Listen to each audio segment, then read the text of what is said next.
Iglesia Filadelfia JB. Perfecciona tu vida con la palabra de Dios. Bueno, mis hermanos, les doy nuevamente la bienvenida, las buenas noches. Mi nombre es Raúl Ramírez. Les cuento un poquito de mí. Llevo alrededor de unos 18 años en la iglesia. Nací en esta iglesia. Actualmente hago parte del ministerio de discipulado de la iglesia. Y hoy con mi esposita estamos aquí, reunidos por la gracia de Dios, por la misericordia de Dios, para transmitirles verdades bíblicas con respecto a las finanzas, ¿sí? Es un tema que requiere madurez, que requiere entendimiento para recibirlo.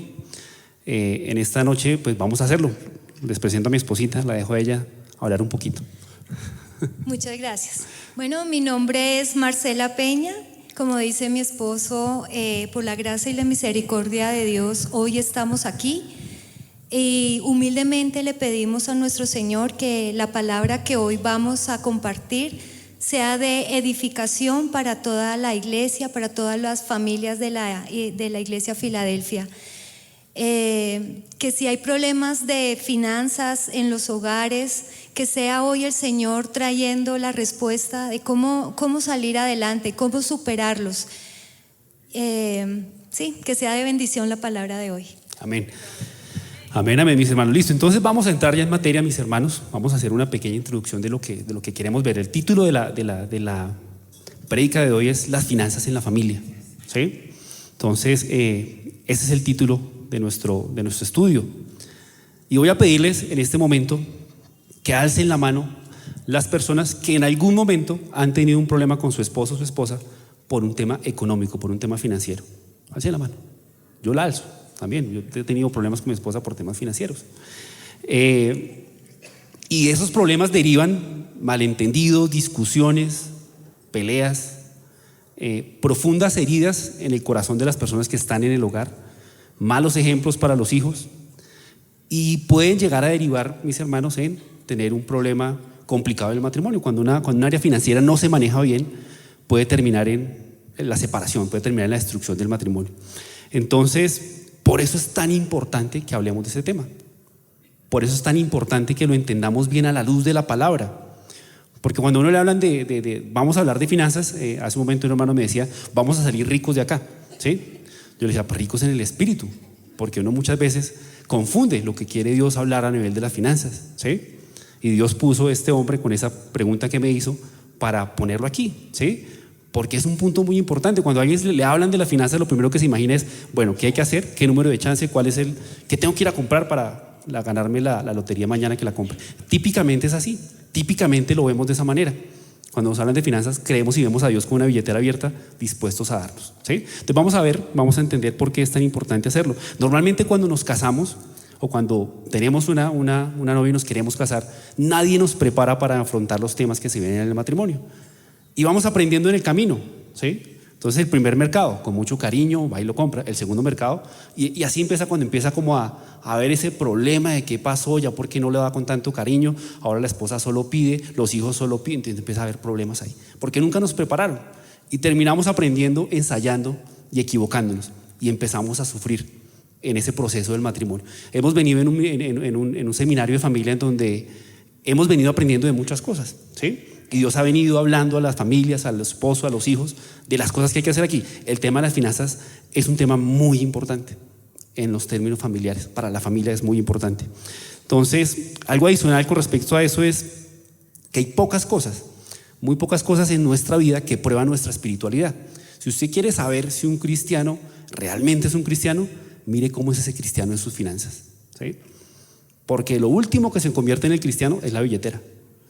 Cuando él maneja sus finanzas como Dios lo pone en su palabra, podemos decir que este hombre, esta mujer, esta familia realmente han dado un paso importantísimo en la fe, en el cristianismo, ¿sí?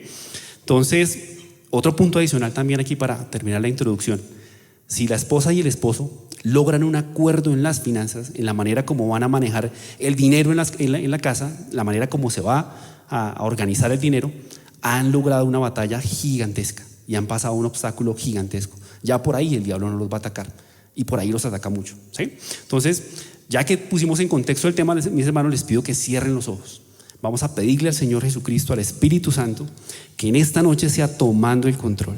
Dios Padre eterno, Señor, venimos ante ti, Señor, como hijos tuyos, Señor, como personas que necesitan ayuda, como hombres y mujeres, Señor, que estamos queriendo aprender más de ti para crecer espiritualmente a tu medida, Señor. En esta noche, Señor, ponemos delante de ti las preocupaciones que tenemos, Señor, las angustias y todo, Señor, lo que pueda estar en este momento distrayéndonos, papito hermoso. Queremos que tú nos hables a nuestro espíritu, queremos que tú nos hables a nuestro corazón, Señor, para que esta noche, papito hermoso, podamos entender, podamos comprender, Señor, podamos ser sanados en esta área tan importante, Señor.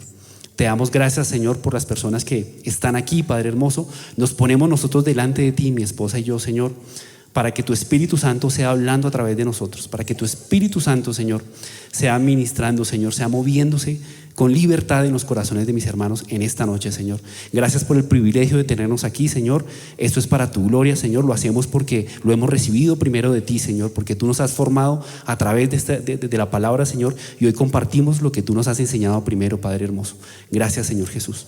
Amén. Entonces, mis hermanos, entrando en materias, dividimos nuestro estudio en 4 partes, ¿sí? La primera parte es una parte que vamos a dejar establecido cuáles son los principios bíblicos desde el punto de vista de las finanzas. Normalmente no se habla mucho de esto cuando se habla de finanzas. Vamos a hablar de eso. Entonces el primer punto en Números Romanos es verdades bíblicas acerca de las finanzas, ¿sí? Entonces, el primer punto en términos de ¿y por qué pusimos esto aquí? Vimos mucha información para poner, pero dijimos, es importante hacerle entender a las personas lo que Dios espera de las finanzas en su vida. Entonces, primer punto. Dios no busca el éxito económico en nuestras vidas. Él busca por sobre todo nuestra fidelidad y obediencia. Entonces, el que le diga a ustedes, Dios lo va a hacer rico, Dios lo va a hacer millonario, lo está engañando, ¿sí?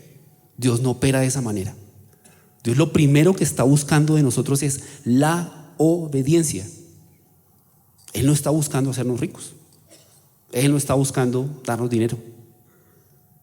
Y ahí cuando las iglesias no son claras con esto, empezamos a ver muchas prédicas iglesias de falsa doctrina y de prosperidad y todo lo que sabemos que existe. Entonces, los hermanos que nos ven a través de internet, pues también les contamos eso, ¿sí?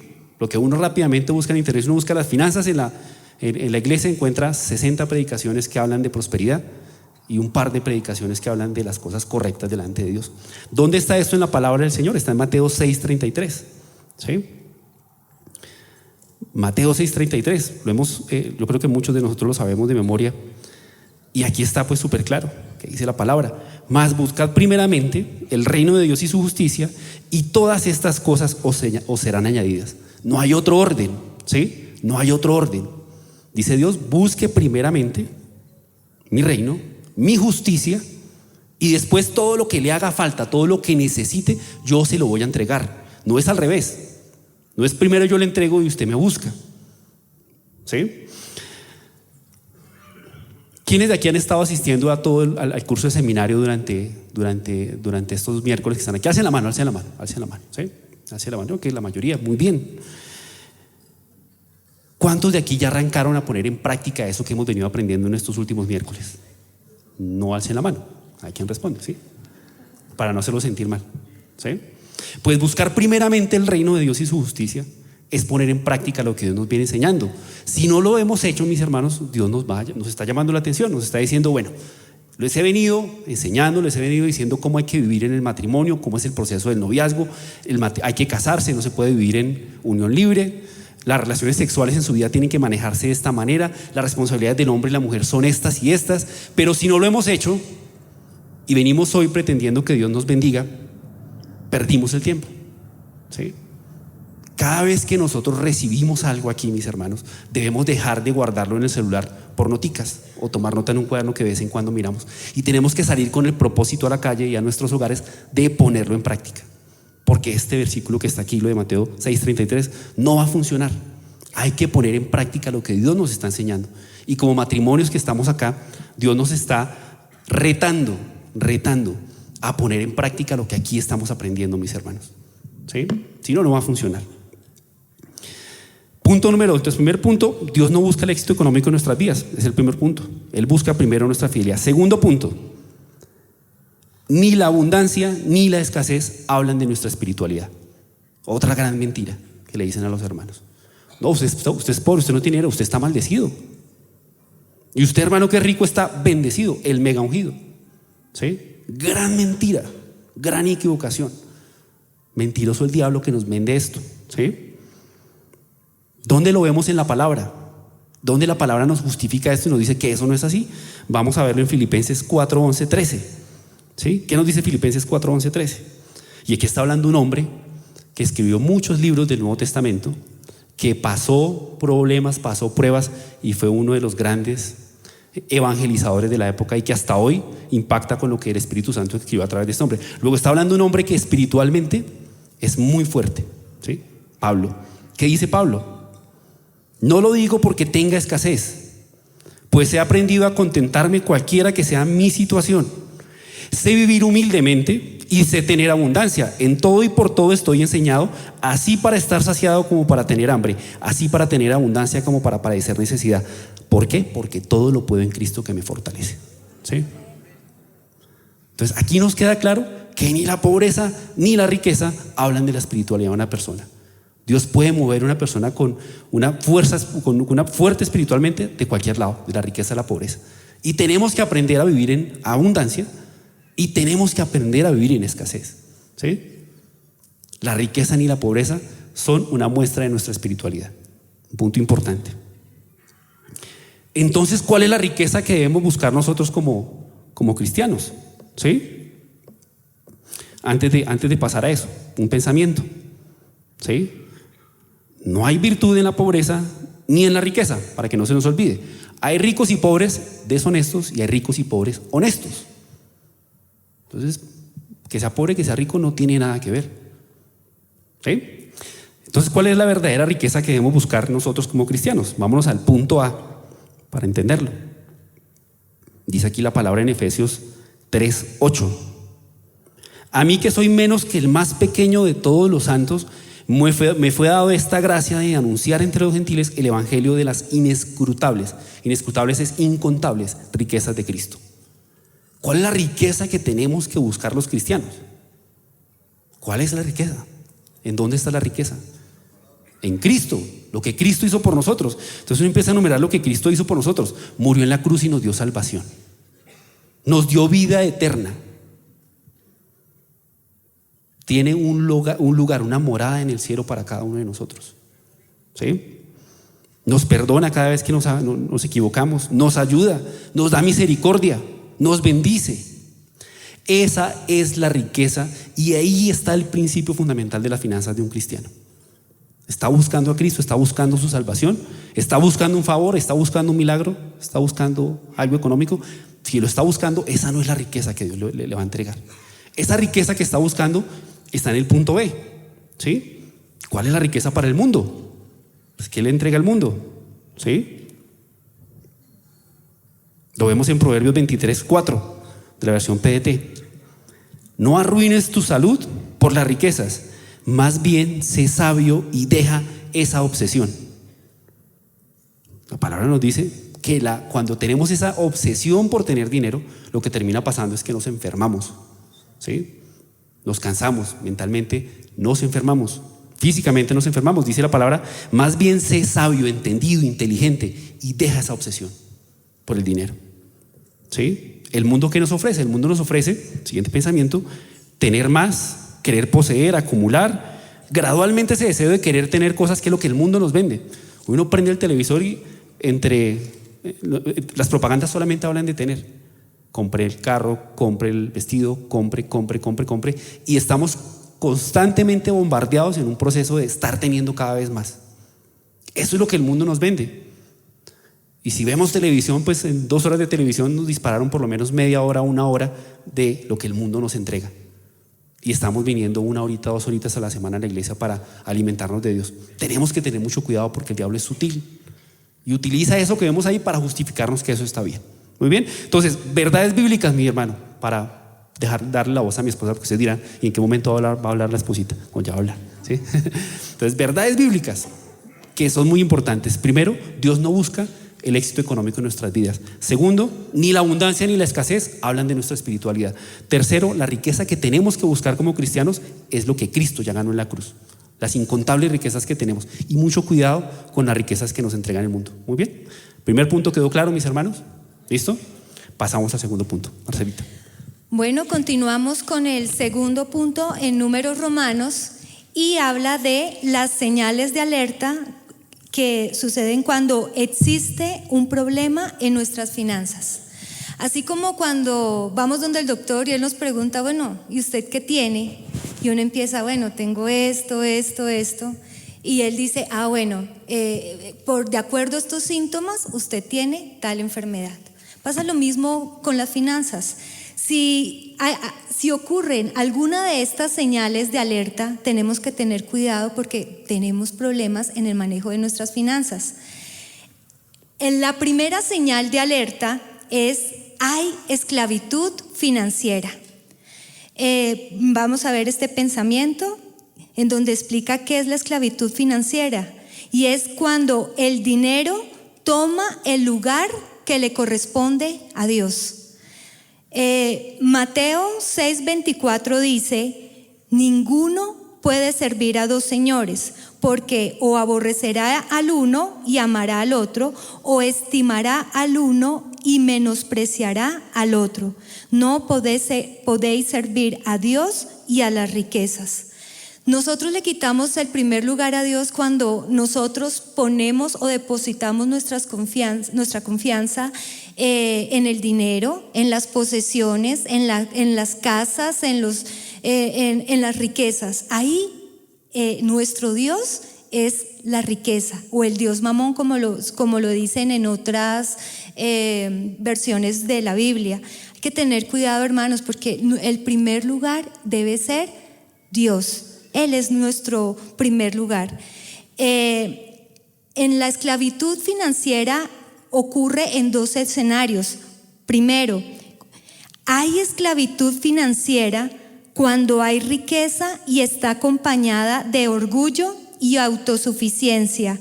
Para aclararnos más este pensamiento, vamos a ver qué dice Proverbios 38, la parte B, en la Nueva Traducción Viviente. No me des pobreza ni riqueza, dame lo suficiente para satisfacer mis necesidades. Pues si me hago rico, podría negarte y decir quién es el Señor. Hermanos, a veces creemos que la solución de todos nuestros problemas es tener muchísimo dinero y ya, se arregló todo. Pero aquí la palabra nos dice que ocurre que cuando tiene uno mucho dinero, se vuelve esclavo del dinero.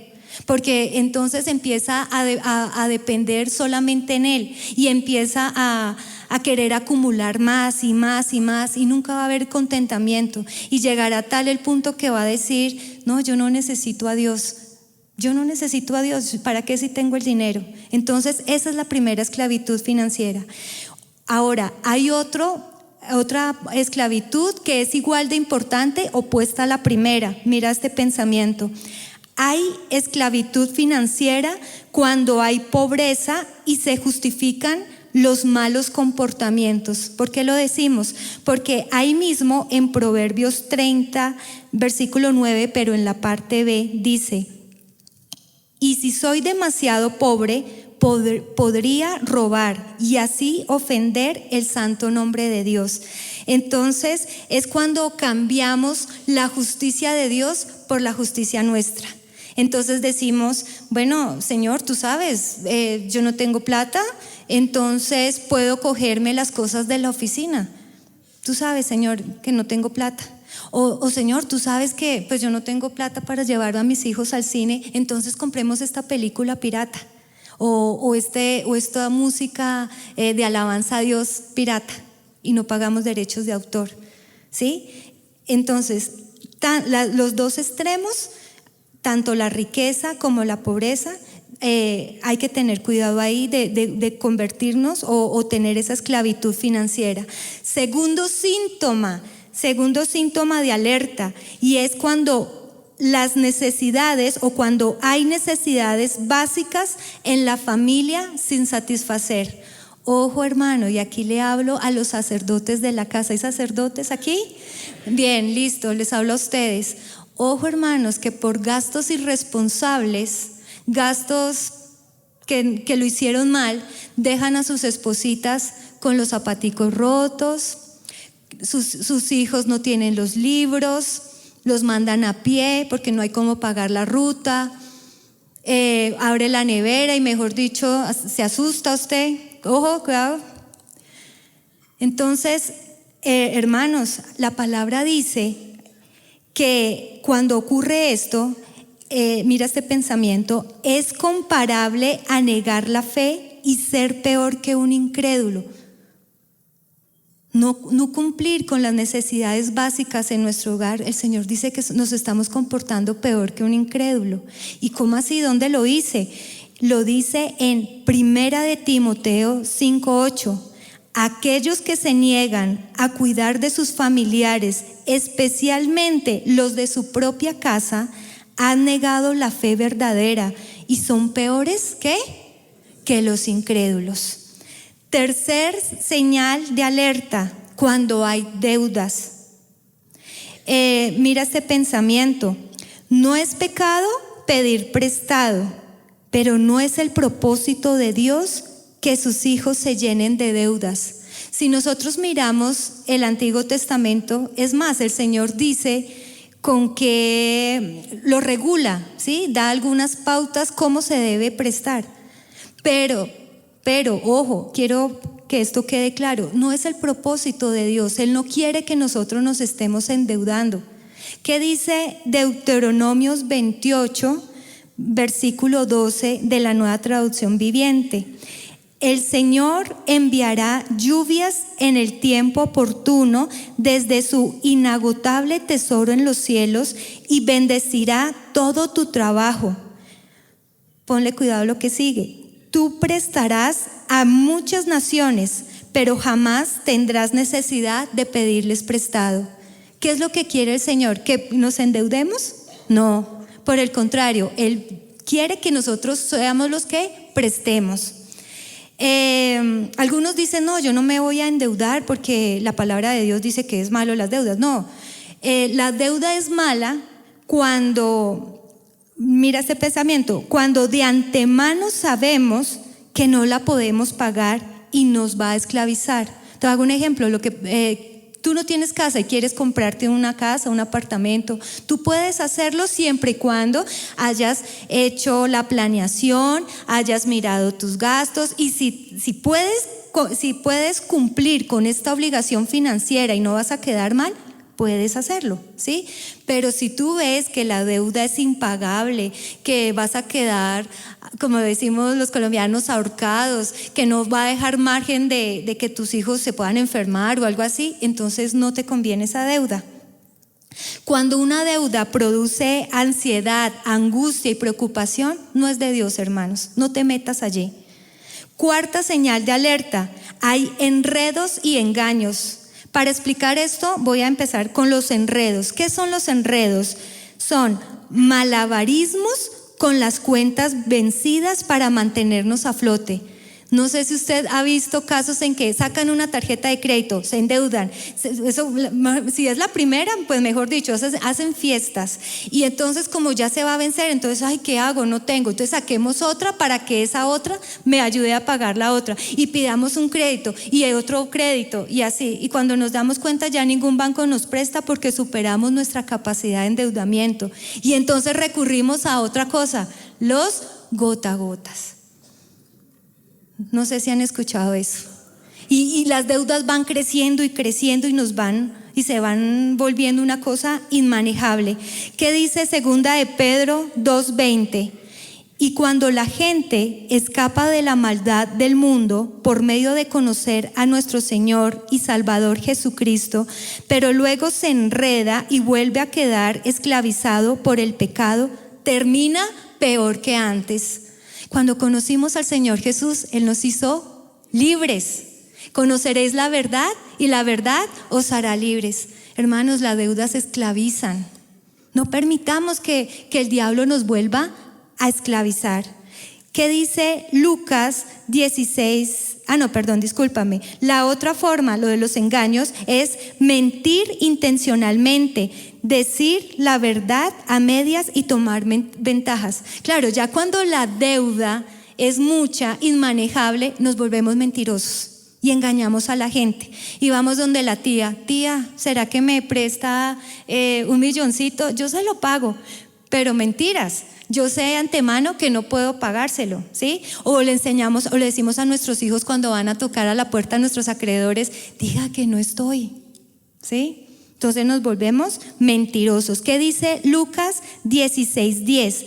Si son fieles en las cosas pequeñas, serán fieles en las grandes, pero si son deshonestos en las cosas pequeñas, no actuarán con honradez en las responsabilidades más grandes.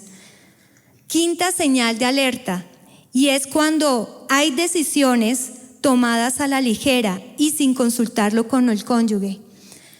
Mira este pensamiento: el camino aparentemente rápido para solucionar una situación financiera terminará en un problema mayor. Como decía mi esposo, uno prende la televisión y comerciales vendiendo, y entonces usted prende y dice gran trasnochón o gran madrugón, 2 por 1, y uno, ay, Roblito, mira la plancha, último modelo. Entonces, pero si tú tienes una plancha, no, yo quiero la último modelo, ¿sí? Entonces, esas son las decisiones. Ojalá fuera la plancha, ¿no? Entonces, esas son las decisiones que uno dice, así sea una gran promoción, 2 por 1, ¿sí? Pero no es una decisión que se toma a la ligera. Es una decisión que no necesitaba plancha. ¿Para qué la voy a comprar? ¿Para qué me voy a endeudar? Entonces, ¿qué dice Proverbios 21:5? Los planes bien pensados y el arduo trabajo llevan a la prosperidad, pero los atajos tomados a la carrera conducen a la pobreza. Mira este pensamiento: emprender un negocio sin planearlo correctamente, sin consultarlo con el cónyuge, en yugo desigual, sin la aprobación de Dios.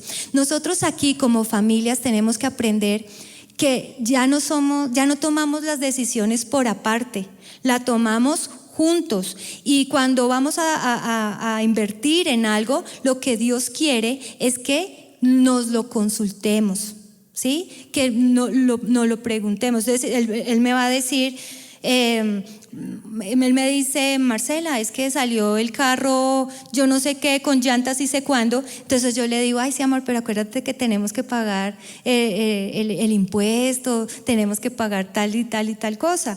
Entonces es por eso que en Génesis 2:18 dice, y dijo Jehová Dios, no es bueno que el hombre esté solo, le haré ayuda idónea para él, ¿sí? Eso es la ayuda idónea, no es solo pedir, sino que entre los dos tomemos la mejor decisión antes de endeudarnos. Otro síntoma, hay pereza. ¿Qué es la pereza? Es una actitud necia y desinteresada al no querer trabajar. Entonces es la mujer o es el señor que se la pasa viendo televisión, viendo los partidos, se la pasa haciendo todo menos trabajar. ¿Qué dice la palabra? El perezoso se muere de hambre porque se niega a trabajar todo el día, se dedica a codiciar. En cambio, el justo es generoso. Al Señor no le gusta que seamos perezosos, sino que trabajemos. Séptimo síntoma, hay avaricia. ¿Qué es la avaricia? Es desear constantemente más de lo que se tiene. En estos casos también hay esclavitud, porque nunca la persona está contenta, siempre quiere más. El Señor le bendice, el Señor le da carro, pero Él no quiere ese Renault 4, Él quiere el Mazda, yo no sé qué. Bueno, nunca se contenta, nunca tiene tranquilidad. ¿Qué dice Lucas 12:15? Luego dijo, ay Dios, tengan cuidado con toda clase de avaricia, la vida no se mide por cuanto se tiene. Octava señal, hay codicia. ¿Qué es codicia? Es desear algo que alguien tiene. Entonces el Señor te regaló el celular, hace todo, llama, que es lo más importante, tiene minutos, porque hay veces que tienen de todo, pero no tienen minutos. Y ve al del lado que tiene una versioncita un poquito más y ya no disfruta ese celular, sí, porque está a todo momento codiciando. Noveno, hay gastos irresponsables en placeres y lujos innecesarios. Los placeres y lujos de esta vida nos vuelven superficiales espiritualmente. Personas que viven compren. En realidad uno habla con ellos y de verdad que son personas inmaduras, ¿sí? Gastan en cosas que no tienen sentido, que ni siquiera necesitan. Se endeudan y lo utilizan una vez y no los vuelven a utilizar. Lucas 8:14 dice: las semillas que cayeron entre los espinos representan a los que oyen el mensaje, pero muy pronto el mensaje queda desplazado por las preocupaciones, las riquezas y los placeres de esta vida, así que nunca crecen hasta la madurez. Décimo, hay una entrega excesiva al trabajo. ¿Cuándo ocurre esto, hermanos? Cuando cambiamos las prioridades.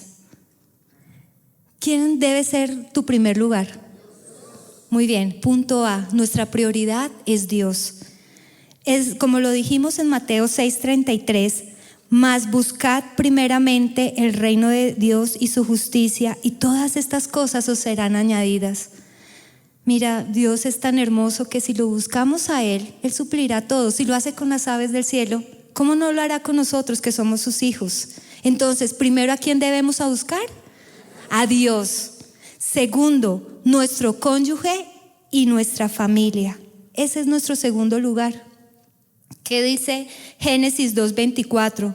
Por tanto, dejará el hombre a su padre y a su madre, y se unirá a su mujer, y serán una sola carne. Entonces, primer lugar, ¿quién? Dios. Segundo lugar, la familia. ¿Y sabes quién es el tercer lugar? El trabajo. Mira, Salmo 127:2 dice: pierden el tiempo ustedes que se levantan temprano y se acuestan tarde para comer un pan conseguido con sufrimiento, porque Dios da a quien ama aún mientras duerme. Bendito Dios por el trabajo. Pero ¿sabes qué? Hay personas que ni siquiera ha salido el sol y ya están trabajando. Anochece y siguen trabajando. Mientras tus hijos se están educando y le están pidiendo consejos a los amigos drogadictos. Porque tú nunca estás. Siempre estás trabajando. Eso está mal. O sea, hay que trabajar, sí, pero sin descuidar mi relación con Dios y sin descuidar mi relación con mi familia. ¿Sabes? En una empresa, ¿qué somos nosotros? Un número, un código. Tú te mueres y si tú eres un contador, te reemplazan por otro contador. Si eres médico, pues rapidito te reemplazan por otro médico. Pero te hago una pregunta: ¿es fácil reemplazar un padre, una madre, un hijo? No, ¿cierto? Entonces nos esforzamos tanto por el trabajo y a la realidad no es tan importante.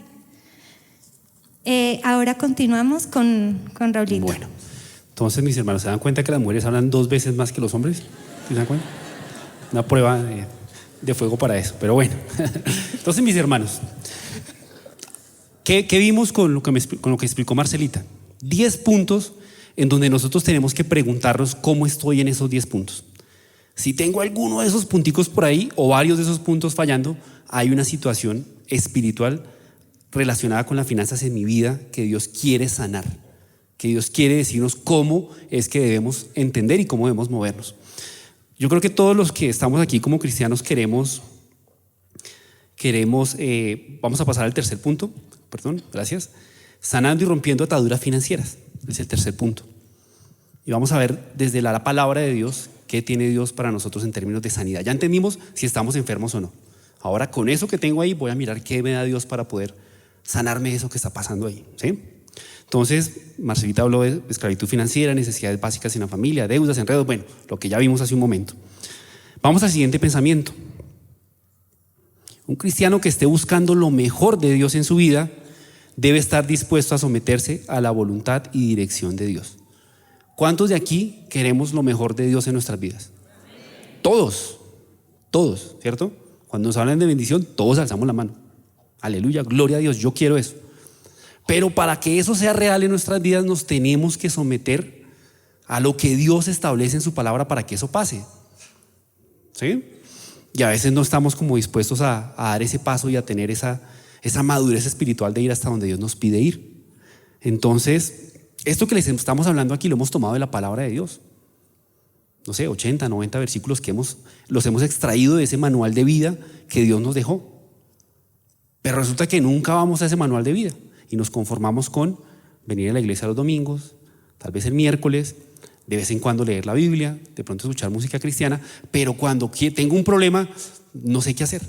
Pues las respuestas están en la palabra. No hemos sacado nada que no esté en la palabra para presentar hoy aquí.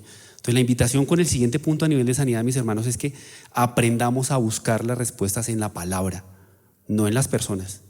No en una persona que se para aquí, no en un consejo de un amigo tal vez, si él es conocedor de la palabra tal vez sí, pero ¿dónde nos quiere Dios buscando respuestas? En su palabra, leyéndolas de primera mano, no que alguien me la interprete y me diga que fue lo que él entendió, leyéndolas de primera mano. La gente dice, no, es que yo leo la Biblia y no la entiendo. Bueno, pero ponga en práctica lo que ya entendió, hermano, ¿sí? Pues aquí leo Génesis y no lo entiendo, pero ya leyó lo que dice en el Nuevo Testamento, que es más fácil de entender. Ah, sí, póngalo en práctica, ¿sí? Entonces, lo que vamos a ver aquí, mis hermanos, hace referencia a eso y por eso soy un poquito enfático en eso. Hay que poner en práctica lo que vamos a hablar aquí.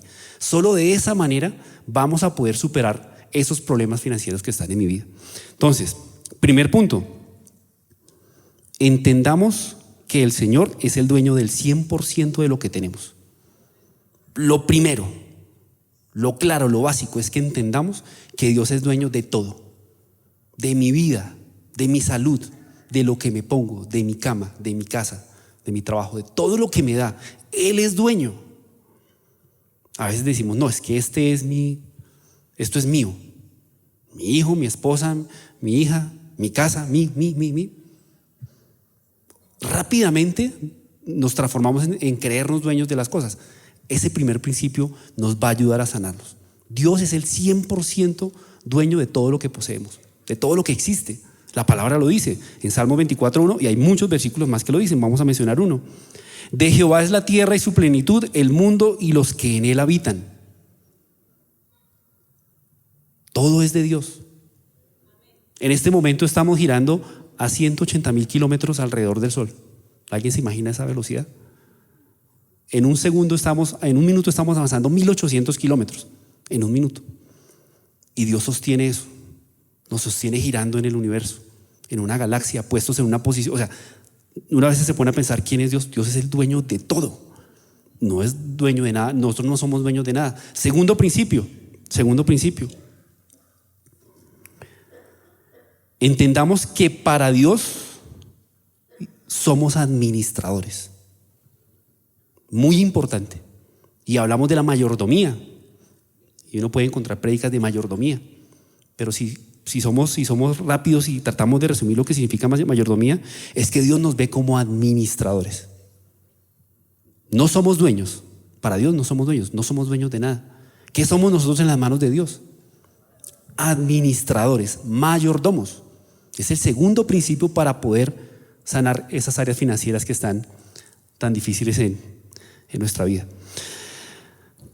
Veamos qué dice, vamos al siguiente pensamiento.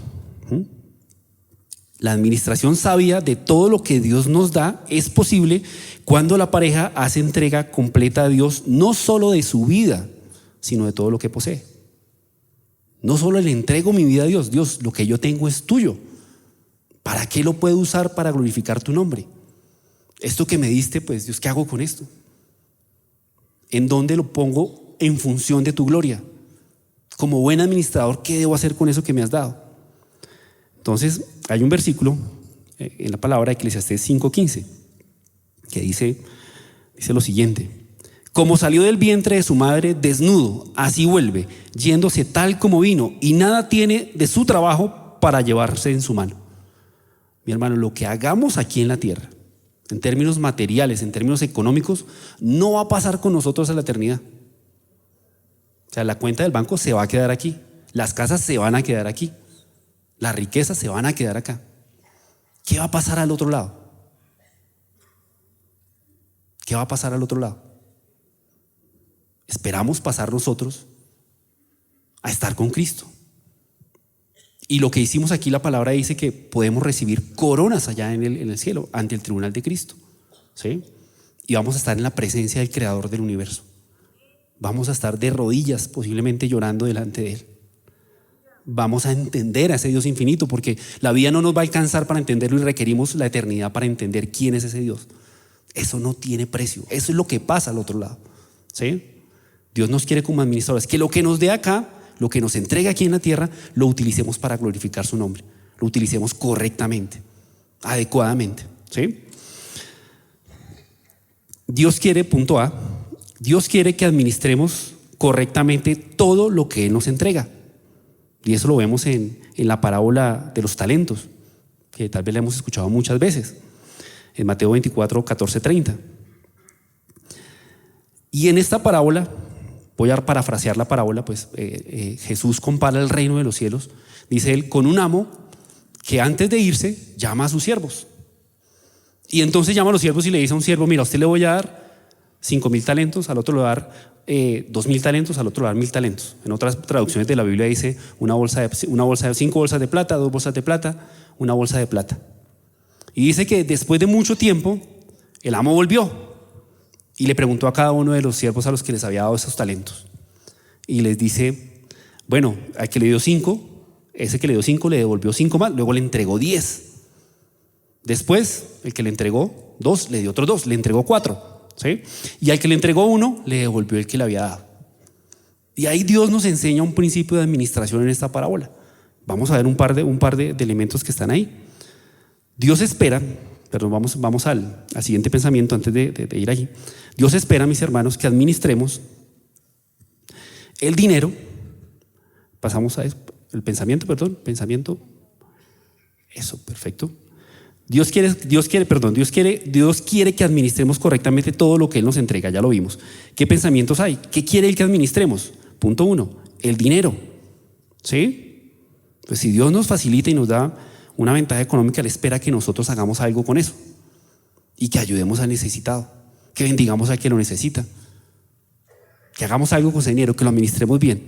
Las habilidades y dones espirituales, es una persona que es buena en la música, que es buena explicando, que es buena ayudando, que tiene sensibilidad de Dios para hacer cosas por otras personas.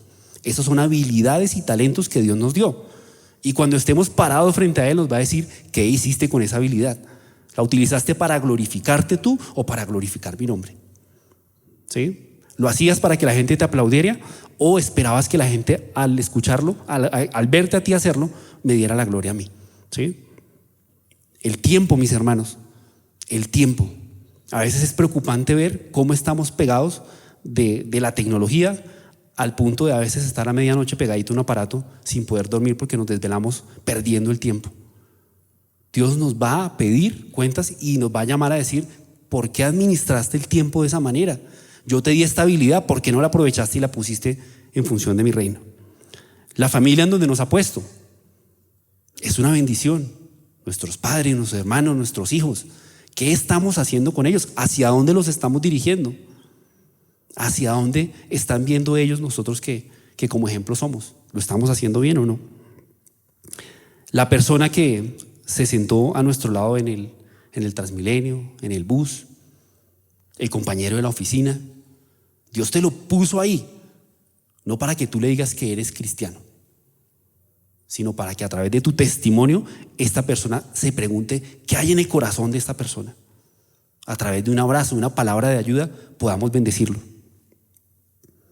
Y al final el problema o la circunstancia por la que estamos pasando. A veces recibimos bien de Dios, y normalmente pasa siempre. Recibimos bien de Dios las bendiciones. Cuando Dios me da algo que yo quiero, bendito sea Dios. Cuando me da algo que no quiero, ay Dios, ¿por qué? Ya no es tiempo, ya no más, Dios. Y resulta que Dios nos da los problemas con el mismo propósito que nos da la bendición, de que glorifiquemos su nombre. Entonces, si estamos en un problema, en una circunstancia difícil, pues hay que pedirle a Dios, Dios, esto es para tu gloria. Muéstrame rápido para entender y salirme de ahí. Y que yo no reniegue porque ese problema está en ese momento. Entonces, esto es lo que Dios nos pide a nivel de administración. En la parábola de Mateo 25, 14, 30, vemos en la parte, Mateo 20, en el punto B, veamos el siguiente punto, Dios nos entrega responsabilidades según nuestras capacidades y madurez para administrar. Entonces, en la parábola lo vemos. Está escrito en el versículo 25, 15, la parte A. Lo dividió en proporción a las capacidades de cada uno. Entonces a veces le decimos a Dios, Dios, pero porque a mi hermano le dio una casa y a mí un apartamentico chiquitico, ¿sí? Y empezamos a cuestionar a Dios de por qué permite algunas cosas en nuestra vida. Y resulta que la palabra dice que Dios entrega en función de la capacidad de administración de cada persona. Entonces, mi hermano, si Dios no nos ha dado más, es porque no estamos listos para recibir más. Porque cuando nos lo entregue vamos a salir corriendo. Y como decía Marcelita al comienzo, vamos a poner al dinero en el primer lugar. Entonces Dios nos hace un favor y nos dice, no, hasta que madures, hasta que lo hagas bien con eso poco que te estoy entregando, ahí sí te voy a llevar al siguiente nivel. Vemos aquí también, en el siguiente punto C, Dios nos pedirá cuentas, ¿sí? Cuando vemos en el Mateo, en la misma parábola, Mateo 25, 19, dice, después de mucho tiempo el amo regresó de su viaje y los llamó para pedir, para que rindieran cuentas de cómo habían usado su dinero. Entonces vemos a la última persona. Entonces la última persona dice, se empieza a justificar y dice, Dios, pues yo sí sabía que usted es como exigente, que recoge donde no siembra, es decir, que usted nunca me da nada y siempre me pide cosas. Y ahí empezamos a ver el comportamiento de este hombre. Dios le había entregado una bolsa de talentos. Dios no estaba pidiéndole algo sin haber sembrado primero. Dios le daba una bendición a este hombre. Y usted me ha dicho, no, pues usted como nunca da nada para que yo le dé. Entonces, ¿qué esperaba de mí? A veces tenemos ese comportamiento. Dios nos ha dado la vida, estamos parados en esto, estamos aquí respirando, tenemos entendimiento. Y a veces renegamos de la situación que estamos pasando. Somos malagradecidos con Dios. Y lo veíamos el domingo pasado en la predicación del pastor, ¿sí? Y nos comportamos como este último hombre, ¿sí? Y nos comportaríamos como malos administradores. Entonces, mis hermanos, primer principio, entender que Dios es el dueño del 100% de lo que tenemos. Segundo principio, para tener sanidad, entender que para Dios somos administradores, somos mayordomos, ¿sí? Tercer principio, deshágase de las deudas y devuelva todo lo que pidió prestado. Mi esposita les mostró el problema de las deudas y la facilidad con la que hoy podemos caer en una deuda rapidísimo. Entonces, pensamiento: no adquiera nuevas deudas. Si puede, compre de contado. Usted dice, no, voy a comprarme el último teléfono, volviendo al ejemplo que puso Marcelita, y hay que pagarlo en 65 cuotas, ¿sí?, para poderlo comprar, ¿sí? Pues hermano, ahorre 65 meses para ver si lo puede comprar y pídale a Dios sabiduría si eso es lo que Él quiere que usted compre, por poner un ejemplo, ¿sí? Entonces, para salir de esa maldición, las deudas se convierten en maldición cuando no lo manejamos bien. Nos atan, nos amarran a estar y nos volvemos esclavos de una persona. En Romanos 13:8, la parte A nos dice: no debáis a nadie nada sino el amaros unos a otros. Entonces, no pida prestado, ahorre. No saque préstamos por sacar, no lo haga, hermano, no lo haga. Otro pensamiento: evalúe cada compra antes de hacerla. Pregúntese, ¿es necesaria esa compra? ¿Yo podría vivir sin comprarme eso? Yo creo que sí. No vamos a morirnos por comprar algo. ¿Es la mejor compra posible? Es decir, eso mismo que quiero comprar ahí está bien, o sea, estoy pagando un precio adecuado por eso, o me estoy dejando llevar por el impulso y voy a comprarlo hoy que está caro, por poner un ejemplo. Tercera pregunta: ¿beneficia a su familia? ¿Eso que va a comprar lo beneficia a usted? ¿Le suma para su familia? Pues si alguna de las las preguntas que hicimos ahí, la respuesta es no, no lo haga. ¿Sí? No lo necesita. No se enganche a una deuda de manera innecesaria. Cuando hay deudas, mis hermanos, segundo pensamiento, la palabra nos dice, haga acuerdos de pago, ajustados a su capacidad. Si no es posible, evalúe vender, devolver lo que le ocasionó esa deuda impagable. ¿Sí? Si usted no puede con esa deuda, devuelva lo que fue a comprar. Entregue, salga de esa deuda. No le va a pasar nada, se va a liberar de eso. Proverbios 18:15 nos dice, el corazón del entendido adquiere sabiduría y el oído de los sabios busca la ciencia. Es decir, pensemos antes de meternos en una deuda. Si estamos metidos en deuda, no nos metamos en más. Y pensemos 20 veces en meternos en otra. Hay que matar las deudas, hay que salir de eso, mis hermanos. Cuarto principio, acerca de su trabajo. ¿Sí? Punto A, hágalo con excelencia. Marcelita mencionó algo muy importante, no viva para trabajar. ¿Sí? No se levante a las 4 de la mañana y se acueste a las 11 de la noche trabajando. Eso no está bien. Es un número para la empresa y sus hijos y su familia. ¿Sí? A veces nos pasa eso. Y a los hombres sí que nos pasa con frecuencia. Nos dedicamos a trabajar y estamos midiendo el crecimiento de los hijos sobre la cama, los vemos siempre durmiendo. ¿Sí? Entonces no los miramos así a todo momento acostados porque nos vamos cuando están durmiendo y llegamos cuando están durmiendo. Pero el balance hay que hacerlo bien, no significa que trabajar esté mal. Por el contrario, el trabajo es una bendición. Y aquí les voy a poner un primer pensamiento. ¿Cómo trabajaríamos si el Señor Jesús fuera nuestro jefe? Si en la oficina el que nos llama a que le presentemos un reporte, una reunión, le entreguemos, en fin, fuera el Señor Jesucristo. ¿Qué haríamos en ese momento? ¿Cómo nos comportaríamos? ¿Sí? Llegaríamos mínimo media hora antes. Prepararíamos los informes, pondríamos el tinto, la agua, mejor dicho, cuadraríamos la mesa para que Jesús se sentara, ¿cierto? Esperaríamos porque pues es Jesús. No llegaríamos tarde, segundo punto. No lo robaríamos porque sabemos que Él sabe todas las cosas, ¿cierto? Y me pillaría de una haciéndole robo. No hablaría mal de Cristo, ¿correcto? Pero resulta que la palabra me dice en Colosenses 3:23, y es algo que a mí me hace reflexionar muchas veces, y dice, y todo lo que hagáis, hacedlo de corazón como para el Señor y no para los hombres. Wow. Es decir, que mi jefe sí es Jesús. ¿Sí? Para Él es que el trabajo. Para Él es que hago las cosas que tengo que hacer, lo dice la palabra. Pero se nos olvida, o no lo hemos leído, o no nos lo han enseñado. Entonces en nuestro trabajo tenemos que hacerlo con excelencia, trabajando como si fuera para Dios mismo. Entonces cuando sus compañeros, sus jefes lo vean trabajando de esa manera, le van a preguntar, oye, ¿usted por qué hace el trabajo de esa manera como tan bien hecho? O a veces ni se lo preguntan y lo llaman para darle un ascenso. Ese tremendo empleado, honesto, cumplidor de su deber, llega temprano, es una persona que genera amor, empatía en la iglesia. Pues este hombre, Dios lo lleva hacia adelante. ¿Sí? El trabajo el segundo punto, mi hermano, el trabajo es una bendición y hay que disfrutarlo. Entonces, Dios nos da el trabajo. Hay una canción que escuchaba hace mucho tiempo que decía que el trabajo lo hizo Dios como castigo. ¿Se acuerdan de esa canción? Yo sí me acuerdo, es viejita, pero sí me acuerdo de esa canción.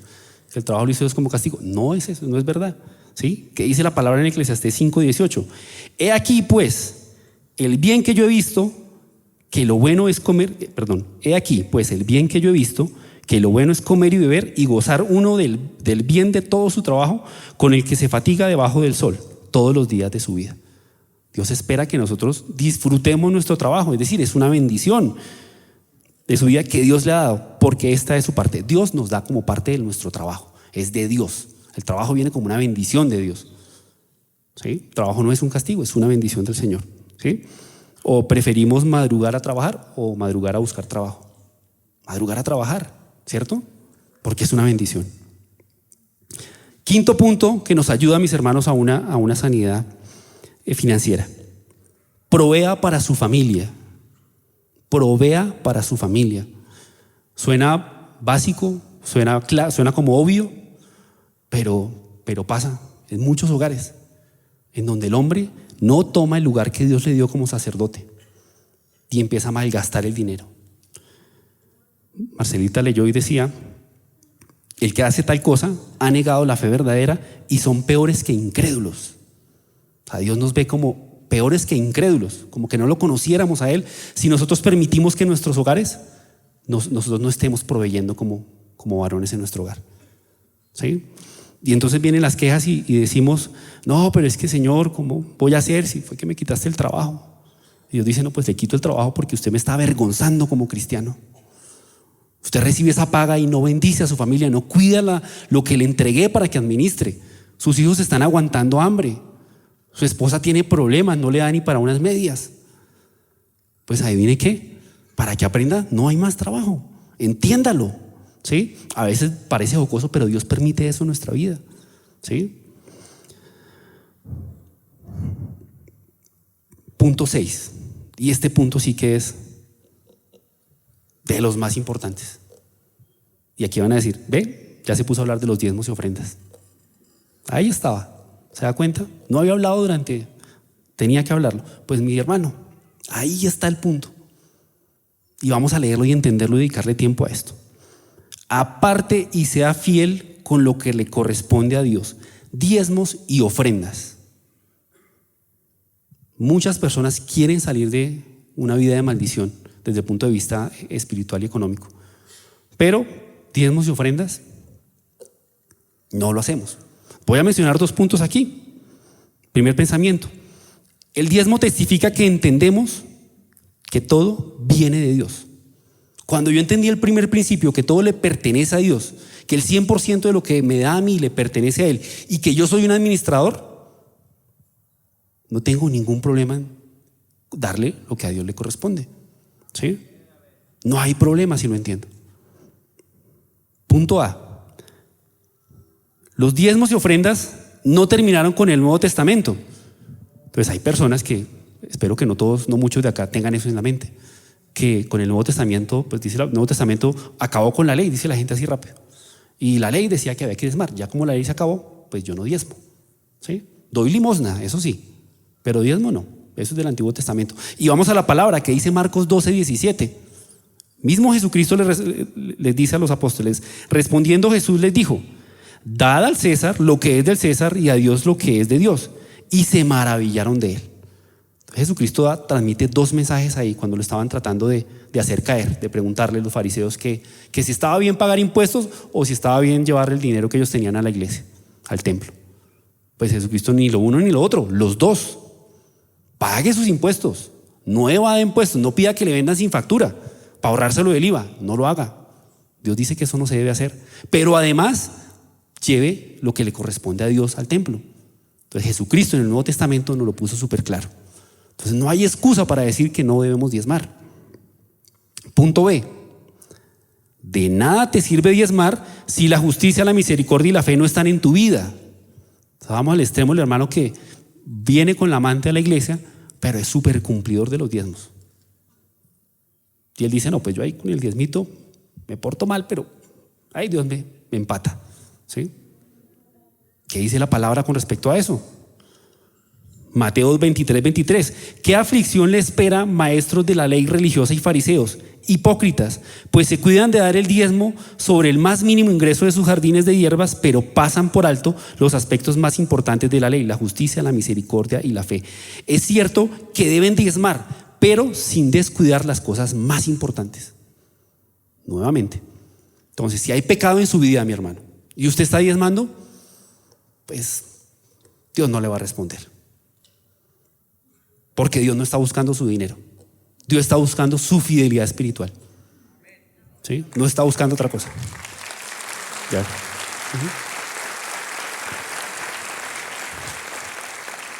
Mis hermanos, ya para terminar, ya terminando, quiero dejarles un versículo. A mí personalmente este versículo hace mucho tiempo, hace más o menos unos 17 años atrás, cuando lo leí me estremeció. En una predicación de esta iglesia cambió mi vida. Es Malaquías 3, del 7 al 12. Lo que mucho lo hemos leído, ¿sí? Pero voy a leerlo desde acá nuevamente. Desde los días de vuestros padres os habéis apartado de mis leyes y no las guardasteis. Volveos a mí y yo me volveré a vosotros, ha dicho Jehová de los ejércitos. Mas dijisteis, ¿en qué hemos de volvernos, Dios? ¿Robará el hombre a Dios? Pregunta a Dios. Pues vosotros me habéis robado. Y dijisteis, ¿en qué te hemos robado? No nos hemos dado cuenta. Responde Dios, en vuestros diezmos y ofrendas. Y el versículo 9 es muy duro. Malditos sois con maldición. Lo dice Dios. Malditos sois con maldición, porque vosotros toda la nación me habéis robado. Traed todos los diezmos al alfolí, y hay alimento en mi casa, y probadme ahora en esto, dice Jehová de los ejércitos, si no abriré las ventanas de los cielos y derramaré sobre vosotros bendición hasta que sobreabunde, dice la palabra del Señor. Y en el versículo que sigue dice que Él va a pelear por nosotros. Reprenderé también por vosotros al devorador y no nos destruirá el fruto de la tierra, ni la vid en el campo será estéril, dice Jehová de los ejércitos. Y todas las naciones os dirán bienaventurados porque seréis tierra deseable, dice Jehová de los ejércitos. Jehová de los ejércitos, Jehová de los ejércitos, Jehová de los ejércitos. Cuando se repite algo en la Biblia es para ponerle mucha atención. El mismo Dios nos está mostrando el camino de la bendición y el camino de la maldición. Si lo robamos en los diezmos, la 10ª parte de lo que ganamos, Dios dice, vas a ser maldito. Pero si por el contrario cumples esto, dice Dios que va a abrir las ventanas de los cielos y nos va a bendecir hasta que sobreabunde, ¿sí? Y que va a cuidarnos y que va a guardarnos, ¿sí? Si no lo sabíamos, mis hermanos, Dios nos lo está mencionando en esta noche. Este es uno de los puntos más importantes alrededor del cual los cristianos nos atamos en maldiciones. No cumplimos con lo que Dios delegó para que lo hiciéramos. Entonces, mis hermanos, le doy la voz a mi esposita, la palabra a mi esposita para terminar con el 4º punto. ¿Listo? Vamos. Bueno, antes de continuar con el 4º punto, a mí me gustaría contar un testimonio. Cuando nosotros nos casamos éramos muy jóvenes y inexpertos, y mi esposo se confió de alguien. Al comienzo se ganó su confianza comprándole materiales, comprándole cosas, y le pagaba, y después fue aumentando su pedido y nos pagaba. Después pidió una cosa grandísima y pues como se había ganado la confianza de nosotros, pues le entregamos todo. Esta persona se desapareció y mi esposo había quedado con una deuda enorme. Yo estaba esperando a mi hija, me quedé sin trabajo, los dos sin trabajo, o sea, la situación era preocupante. Y yo no le podía decir a mi hija, quédate un ratico más ahí. No, era ya o ya. El Señor en su misericordia, como dice Raúl, en una predicación del pastor, habló de esto. Y cuando el Señor dijo, probadme, a mi esposo le dieron un trabajo de impulsor. El sueldo era muy poquito, pues en comparación de las deudas tan grandes que teníamos. Y el diablo empezó a hablarnos, ¿no? ¿Cómo va a dar si ni siquiera le alcanza para pagar sus deudas ni para proveer? ¿Cómo le va a dar? Eso nos decía el diablo, ¿no? Pero el Señor nos decía, probadme, si no abriré las ventanas de los cielos y sobreabundará. Uno tiene dos opciones, o creerle al diablo o creerle a Dios. Nosotros le creímos a Dios, y en esa empresa donde mi esposo empezó como impulsor, hoy en día, gracias a Dios, tiene un cargo alto, por decirlo así, y vemos la bendición, como dice ahí, sobreabundará la bendición. Hay que creerle, hermanos, al Todopoderoso. Amén. La gloria sea para Dios. Por último, 4, recomendaciones. Lo voy a hacer muy rápidamente por el tiempo, pero en primer punto quiero que entiendas que antes de cualquier cosa, antes de invertir, antes de tomar cualquier decisión, lo primero que tienes que hacer es un presupuesto en donde tú mires tus ingresos y egresos, y con eso, esa diferencia, tú te vas a dar cuenta si en verdad puedes o no atribuirte otra deuda. Segundo punto, a Lucas 14:28 dice, porque ¿quién de vosotros, queriendo edificar una torre, no se sienta primero y calcula los gastos a ver si tiene lo que necesita para para acabarlo. Entonces, primero, hagamos nuestro ¿qué? Nuestro presupuesto. Segundo, no tenga secretos financieros con su cónyuge. Eso que mi esposo no sepa, que cada uno tenga bolsillo aparte, eso no es lo correcto. Lo correcto es, como dice nuestro pensamiento, que todo lo que hay en el hogar es de los dos. Así lo estableció Dios. En Génesis 1:28 dice: y los bendijo Dios y les dijo: fructificad y multiplicaos, llenad la tierra y sojuzgadla, y señoread en los peces del mar, en los aves de los cielos y en todas las bestias que se mueven sobre la tierra. Ojo, acá al comienzo decía: y los bendijo Dios y les dijo. No le dijo a uno, le dijo a los dos. Tercero, haga del ahorro un hábito y enséñele a sus hijos a hacerlo. Se lo agradecerán toda la vida. Cómprele a sus hijitos el marranito.